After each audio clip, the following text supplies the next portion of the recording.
For the scene, I wanted it to be really intimate, so I only had skeleton crew come, and I didn't have sound because I was like, we don't need sound, and post we'll just do Foley of getting the faucet, the ambience of the room, and most likely I want like music to play anyways during that scene. But in the scene, Daniel's scrubbing his hand in the sink, and he's trying really hard to get it off. He's making the water hotter and hotter. He's scrubbing harder and harder, and nothing's working. In the scene, I use this tactic of having Lee, who's the main actor, Daniel, we go from intensity level from 0 to 10. So I would play some psy trance music, so it's like bow, bow, bow, bow, bow, really like intense dark shit, and we'll start at 0, and he's scrubbing lightly, and then as he goes, we go 2, 3, 4, 4, 4, and the more numbers we go up, more intense he needs to go at scrubbing it out. And I take my time because I really want his energy just to build up. 6, 7, 7, 7, and you can see when we got around 7 or 8, he's really starts like grunting. He's like, and it's getting really intense, and it's like 8, 9, 9, 9, 9, 9, and I'll start telling him stuff like up the tensity, 9, 9, 9, 10, 10, 10, and he just is scrubbing as hard as he can. He's just like, and all of a sudden he lets out this primal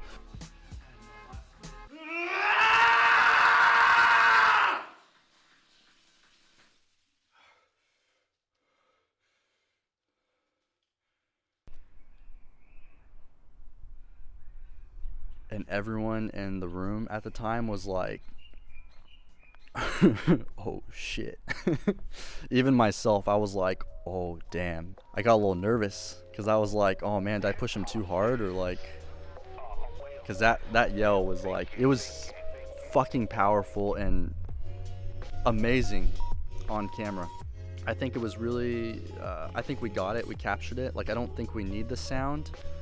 For example, in Raging Bull, they use silence at certain moments. I think that would be a good moment where things are happening and then you cut to silence as soon as you see him give this yell, and you see the intensity through his facial expressions and the visual moment.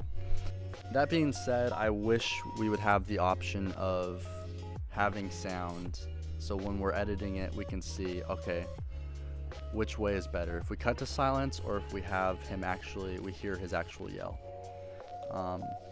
It might be where silence is the better option and just visually conveying that, but I would like to have those options. So in the future, I am gonna record everything with sound.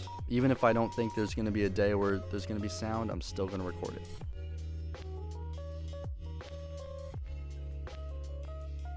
Lesson 2 that I've learned from Daniel is 110%. Like if I'm talking to myself right now, dude, every scene, 110% is what you need to give it.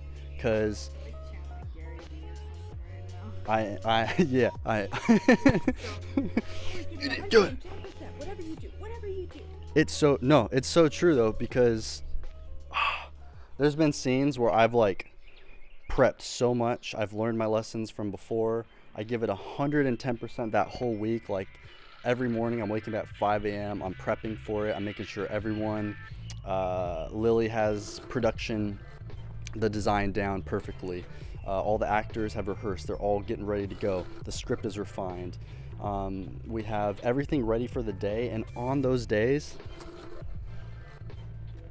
shooting just goes so smoothly, and by the end of the day, everyone's like, fuck yeah, like we got some, it was awesome.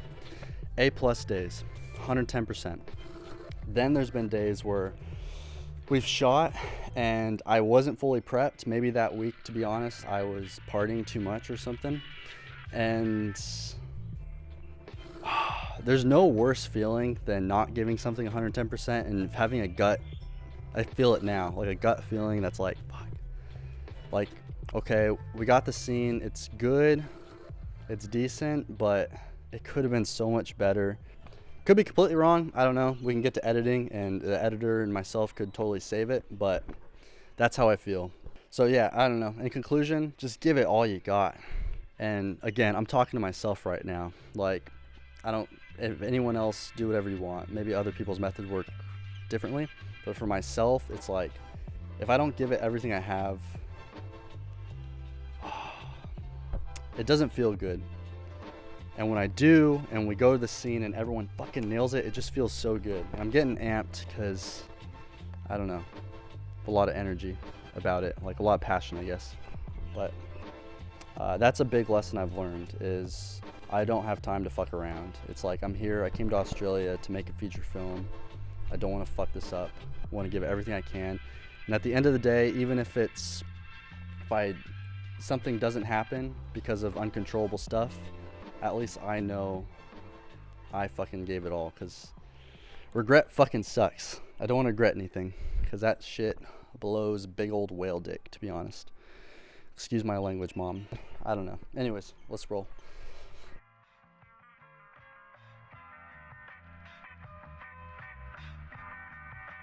All right, lesson number 3, simplicity. For example, simplicity in location.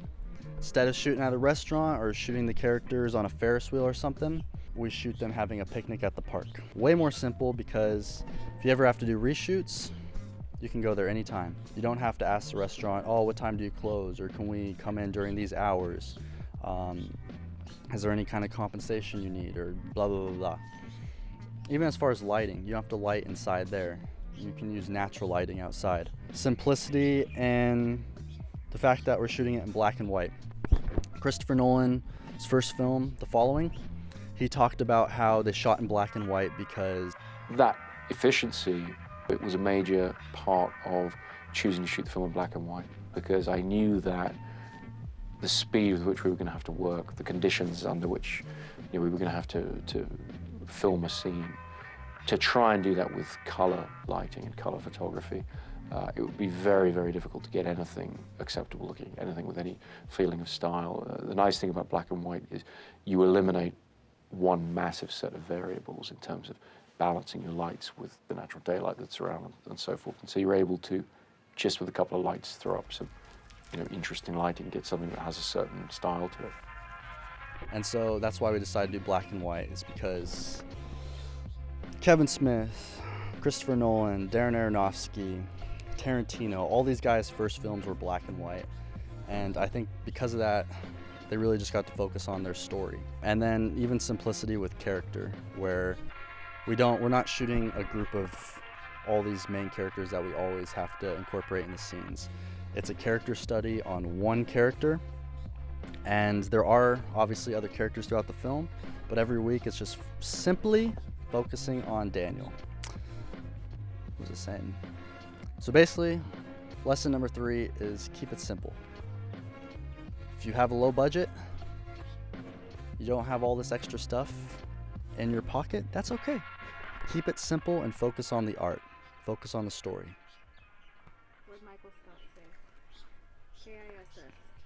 Keep it simple, stupid. Keep it simple, stupid.